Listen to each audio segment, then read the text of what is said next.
श्री स्वामी चरित्र अध्याय 11 कथासार फलश्रुती दत्तगुरूंचा सहवास लाभेल व मन प्रसन्न राहील। श्री स्वामी चरित्र अध्याय 11 श्री गणेशाय नमः। श्री स्वामी समर्थाय नमः। मागच्या म्हणजे 10व्या अध्यायामध्ये बाळप्पा मुरगोड या गावी आल्याचे वर्णन केले आहे। तेथे ते 3 दिवस व 3 रात्री राहिले। तेथे त्यांना समजले की अक्कलकोट येथे साक्षात श्री दत्त महाराज श्री स्वामी रूपाने वास्तव्य करत आहेत। तेव्हा आपण आपले मनोरथ सिद्धीसाठी अक्कलकोटला जावे। बाळप्पाला मुरगोडच्या काही ब्राह्मणांनी सल्ला दिला। भीमा नदीच्या तीरावरील गाणगापूरला श्री दत्त महाराजांचे तीर्थस्थान आहे। तेथे आधी आपण जा व अनुष्ठान करा। श्री दत्त महाराज स्वप्नात येऊन जो दृष्टांत देतील त्याप्रमाणे वागा। गाणगापूर अत्यंत पवित्र स्थान आहे। तेथे लोक पुत्रप्राप्ती, धनप्राप्ती व अन्य ज्या काही मनातील इच्छा असतील त्यासाठी येतात। त्यासाठी श्री नृसिंह सरस्वतींची आराधना करतात। कोणी देवळाला 11, 21, 101 अशा प्रदक्षिणा घालतात, तर कोणी गंगेत स्नान करून देवळापर्यंत नमस्कार घालतात। कोणी ब्राह्मण भोजन घालतात। ज्याप्रमाणे नवस बोलले असतील त्याप्रमाणे भक्तिभावाने तो पूर्णही करतात। अर्थात श्री दत्त महाराज भक्तांची भक्ती पाहून त्याप्रमाणे त्यांना फळ देतात। तेथील सर्व सेवेकरी रोज दुपारी सायंकाळी नियमित माधुकरी मागून आपला उदरनिर्वाह करतात। अशा या गाणगापुरात बाळप्पा येऊन पोहोचले। ते रम्य व पवित्र ठिकाण पाहून त्यांना फार आनंद झाला। त्यांनी मनोभावे श्री नृसिंह सरस्वतींच्या पादुकांचे दर्शन घेतले। दुसऱ्या दिवसापासून त्यांनी आपल्या अनुष्ठानाला आरंभ केला। रोज पहाटे उठावे, भीमा अमरजा संगमात जाऊन स्नान करावे, कल्लेश्वराचे दर्शन घेऊन जप ध्यान उरकून परत मठात येत इतर सेवेकऱ्यांबरोबर माधुकरी मागून भोजन करत जेवण झाल्यावर पुन्हा ध्यान समयी संगमावर येत स्नान करून ध्यान लावून जप करीत सूर्यास्ताच्या वेळेस सायंकाळी संध्या स्नान करून संध्यावंदन व जप नाम स्मरणात कार्य आटोपून रात्र पडायच्या आत गावात परत येत असत। बाळप्पा 30 वर्षाचे गृहस्थाश्रमी होते, म्हणजे ज्यांना कधी परान्न माहीत नाही ते आज येथे भिक्षा मागून जेवत होते। केवळ सद्गुरूंची प्राप्ती हा एकच ध्यास असल्यामुळे कामधंदा, बायको, मुले, घरदार या सर्वांचा त्याग केला व थंडी, ऊन, वारा, पाऊस व परान्न याची पर्वा न करता अत्यानंदाने अनुष्ठानास दिवस घालवत आहेत। घरी रोज पंचपक्वानाने खाणारा पण येथे रोज माधुकरी मागतो। त्यामध्ये कधी कधी नुसत्या कोरड्या भाकरी मिळत, कधी कधी त्याने पोटही भरत नसत। मग अर्धपोटी झोपावे लागे। सकाळी थंडीचा, दुपारी उन्हाचा त्रास इत्यादी सर्व गोष्टींचा त्रास होत असला तरी मनातून ते केव्हाही उदास झाले नाही किंवा उगाच आपण या फंदात पडलो असेही कधी त्यांना वाटले नाही, कारण त्यांना सद्गुरु प्राप्तीचा ध्यास लागला होता। गाणगापूरला अय्याराम नावाचे एक सेवेकरी होते। त्यांना बाळप्पांबद्दल समजले। बाळप्पाचे जेवणाचे होणारे हाल त्यांनी पाहिले व त्यांना म्हणाले, तुम्ही रोज माधुकरी मागून आलात की आमच्या घरी येऊन जेवत जा। जे काही तुम्हास कमी पडेल ते निसंकोचपणे आमच्याकडून मागून घ्या। हे ऐकून बाळप्पांना बरे वाटले। 2 दिवस त्याप्रमाणे घरी ते पोटभर जेवले, पण मनातून त्यांना संकोच वाटे। त्यामुळे त्यांच्या घरी जाणे त्यांनी सोडून दिले।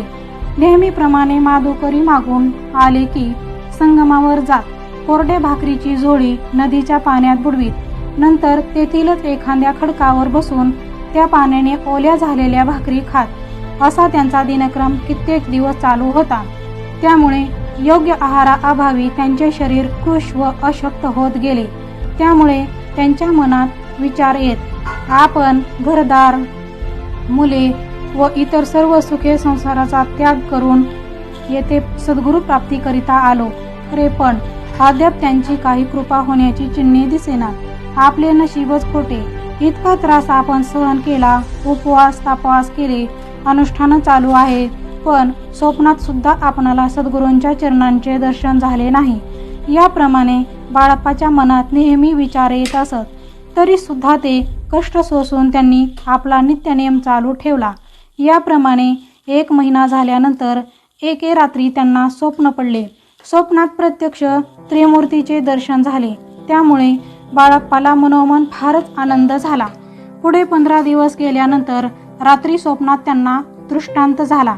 एका ब्राह्मणाने त्यांना स्वप्नात येऊन सांगितले की अक्कलकोट येथे श्री दत्त महाराज श्री स्वामी समर्थ रूपाने राहत आहेत.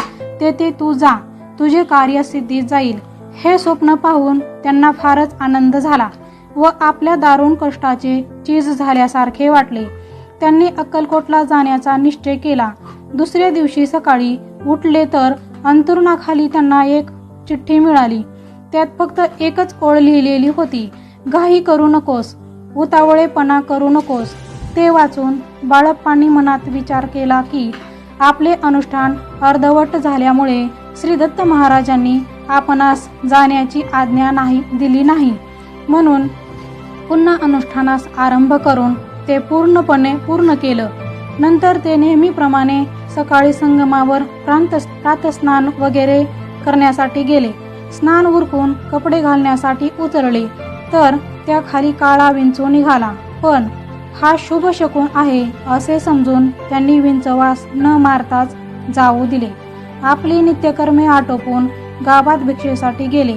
विशेष म्हणजे त्या दिवशी त्यांना प्रत्येक घरातून कोरड्या भाकरी न मिळता निरनिराळे पक्वाने मिळाली. त्यांना वाटले आजचा दिवस फारच उत्तम आहे. आनंदाने यथेच्छ भोजन करून त्याच दिवशी ते अक्कलकोटला येण्यास निघाले. वाटेत त्यांना निरनिराळे शुभ शकुन झाले. पायवाटेने चालत चालत दुसऱ्या दिवशी ते अक्कलकोटला येऊन पोहोचले. नृसिंह सरस्वती येथे स्वतः यती रूपाने वास करीत आहेत. ती रम्य अक्कलकोट नगरी आनंद सागरात न्हाऊन निघत आहे.